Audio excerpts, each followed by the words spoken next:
Regarde. C'est à la fois une ode à l'enfance, à cette construction de soi, et aussi une mémoire de l'histoire, une mémoire de cette histoire récente.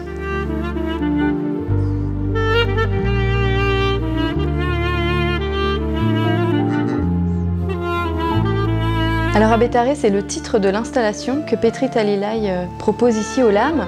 Ce titre, il vient du livre sur lequel il a appris l'albanais, puisque lui-même est kosovar, donc au Kosovo on parle l'albanais, et donc c'est tout simplement abécédaire.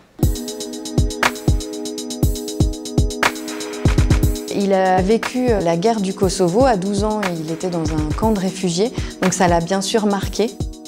Quand il est retourné en 2010 à Runix, la ville où il a été à l'école, il est retourné voir son école, comme voilà, on fait un petit pèlerinage en fait chez soi, et il s'est aperçu que le lendemain, l'école allait être détruite. Et ça l'a beaucoup touché, et il a découvert ses bureaux. Ces bureaux, palimpsestes. Palimpsestes, pourquoi? Parce qu'il y a de multiples générations qui se sont assis sur ces sièges et qui ont gribouillé des choses. Et donc c'est ça qui l'a intéressé, cette liberté qu'on a quand on est enfant de dessiner plein de choses. Il a recopié toutes les inscriptions qui sont là et il les a fait en énorme, en métal, et il les a agrandies démesurément et elles sont maintenant sur les murs tout autour de l'espace. Et vous avez donc à la fois ces choses légères, de l'amour et aussi sexuelle, enfin voilà, la vie comme elle est, et aussi des choses plus dures, hein, puisque tous ces jeunes qui ont dessiné là, il y en a beaucoup qui ont bien sûr connu les guerres en ex-Yougoslavie, la guerre au Kosovo en particulier.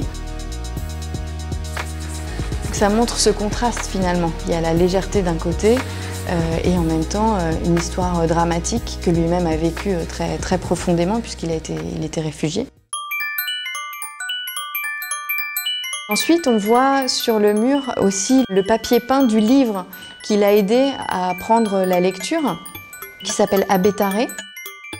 Quand il était enfant, il était persuadé que chaque enfant kosovar avait sa propre page dans le livre. Puisque lui, il y avait une page où c'était écrit « Poulat et Petrit », donc Petrit et les poules. Et il s'est dit « mais c'est dingue, alors ils savent que j'aime les poules ». Et puis à la lettre A, il y a un petit garçon qu'on voit en train de former la lettre A, mais avec un morceau de métal, on dirait, parce qu'il y a une pince coupante à côté. Et finalement, c'est ce que lui-même, Petrit, a fait dans cette œuvre. Donc il y a une sorte de jeu un peu magique finalement, comme si c'était prémonitoire.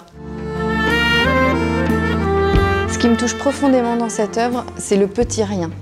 C'est-à-dire qu'il y a quelqu'un qui s'est penché sur un bureau, qui a vu tous ses écrits et qui s'est dit « je veux garder la mémoire de ça ».